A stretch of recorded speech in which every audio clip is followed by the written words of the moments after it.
Hi friends, வாங்க இன்னைக்கு ரொம்பவே ஹெல்த்தியான ரெசிபி பார்க்கலாம். எல்லாருக்கும் ரொம்பவே தேவைப்படக்கூடிய ரெசிபி இது.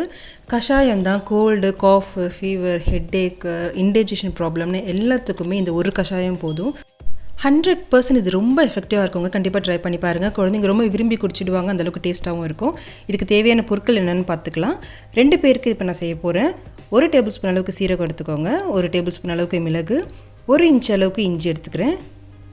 ஒரு பெரிய சைஸ் லெமன் எடுத்துக்கலாம். கர்ப்பூரவல்லி தழை பார்த்துருப்பீங்க, அது நான் 4 எடுத்திருக்கேன். அடுத்ததாக 2 வெத்தலை எடுத்திருக்கேன். குழந்தைங்களுக்காக இருந்தால் 1 வெத்தலை போதும், பெரியவங்களுக்காக இருந்தால் 2 எடுத்துக்கோங்க. கொஞ்சமாக துளசி இலை எடுத்திருக்கேன். மஞ்சத்தூள் சேர்க்க போகிறோம். 1 டேபிள் ஸ்பூன் அளவுக்கு வெல்லம் சேர்க்க போகிறோம். இப்போ முதல்ல மிளகும் சீரகம் நல்லா தட்டி எடுத்துக்கலாம். ரொம்பவும் அரைக்க வேண்டாம், லேசாக இதை உடச்சி விட்டால் போதும். இது மிக்ஸி ஜாரில் கூட 1 or 2 பல்ஸில் வச்சு அரைச்சி எடுத்துக்கலாம் நீங்கள். அடுத்ததாக இப்போ இஞ்சி சேர்த்துக்கோங்க. இதையும் நல்லா நசுக்கி விட்டுக்கலாம். மார் சளி கட்டிக்கிட்டு ரொம்பவே கஷ்டப்படுற குழந்தைங்க, ட்ரை காஃப் ரொம்ப சிவியராக இருக்குது அப்படின்னா இந்த கஷாயம் கண்டிப்பாக ட்ரை பண்ணி பாருங்கள். ரொம்ப எஃபெக்டிவாக இருக்கும். இப்போ ஒரு பேனில் 3 கப் அளவுக்கு தண்ணி சேர்த்துக்கோங்க. இப்போ நம்ம நசுக்கி வச்சுருக்க மிளகு, சீரகம், இஞ்சியை சேர்த்துக்கலாம். இது நம்ம 2 பேர் குடிக்கிற அளவுக்கு நம்ம செய்ய போகிறோம். அதுக்கு 3 கப் அளவு தண்ணி போதும். இப்போ அடுத்ததாக நம்ம கற்பூரவள்ளி தழையை சேர்த்துக்கலாம். இதை அப்படியே சேர்க்காமல் சின்ன சின்னதாக கிழிச்சி அதுக்கப்புறம் சேர்த்துக்கோங்க. இப்போ நான் இதை குழந்தைங்களுக்கு செய்ய போகிறேன், அதனால் நான் 1 வெத்தலையை மட்டும் எடுத்துக்கிறேன். பெரியவங்களுக்காக இருந்தால் 2 எடுத்துக்கோங்க. இப்போ இதையும் சின்ன சின்னதாக பிச்சு அதையும் சேர்த்துக்கலாம். இப்போ அடுத்தது துளசி சேர்த்துக்கலாம். இப்போ இது நல்லா கலந்து விட்டுக்கோங்க.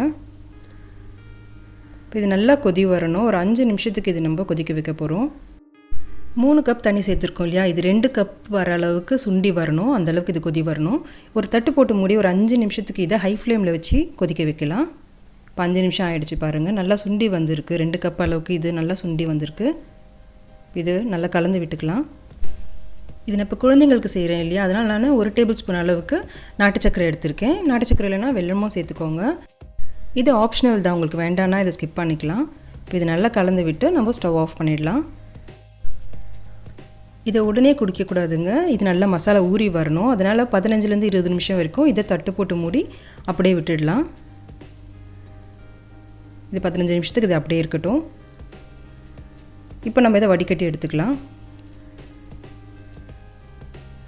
இப்போ இது நல்லா சூடு ஆறி வரணும். உடனே இதை எலுமிச்சப்பழம் சேர்க்கக்கூடாது. அப்படி உடனே சேர்த்திங்கன்னா எலுமிச்சப்பழத்தில் இருக்க விட்டமின் சி இதில் எவாப்ரேட் ஆகிடும். அப்புறம் அதோட சத்து நம்மளுக்கு கிடைக்காது. அதனால் இது நல்லா ஆறி வரணும். இப்போ நம்ம எலுமிச்சப்பழத்தை சேர்த்துக்கலாம். எலுமிச்சப்பழத்தில் அவ்வளோ சத்து இருக்குங்க. கோல்டு, காஃப் எல்லாத்துக்குமே எலுமிச்சப்பழம் ரொம்பவே முக்கியம். எதிர்ப்பு சக்தி அதிகரிக்கும். நிறைய பேர் கோல்டு, காஃப் இருக்கிறப்போ லெமன் அவாய்ட் பண்ணுவாங்க. அது ரொம்ப தப்பு. கண்டிப்பாக லெமன் யூஸ் பண்ணணும். நம்மளோட எதிர்ப்பு சக்தி அதிகரிக்கிறதுக்கு லெமன் ரொம்பவே முக்கியம். இப்போ இதை நல்லா கலந்து விட்டுக்கலாம். அவ்வளோதாங்க, சூப்பரான கஷாயம் ரெடி ஆகிடுச்சு. இது cold, cough, fever, stomach upset இது எல்லாத்துக்குமே இந்த கஷாயம் ரொம்பவே நல்லாயிருக்கும், ரொம்ப எஃபெக்டிவாக இருக்கும். கண்டிப்பாக அதை ட்ரை பண்ணி பாருங்கள். உங்களுக்கு இந்த வீடியோ பிடிச்சிருந்துச்சின்னா உங்கள் ஃப்ரெண்ட்ஸ் அண்ட் ஃபேமிலி கூட ஷேர் பண்ணிக்கோங்க. மறக்காமல் அம்மாடி கிச்சனுக்கு சப்ஸ்கிரைப் பண்ணிக்கோங்க. தேங்க்ஸ் ஃபார் வாட்சிங்.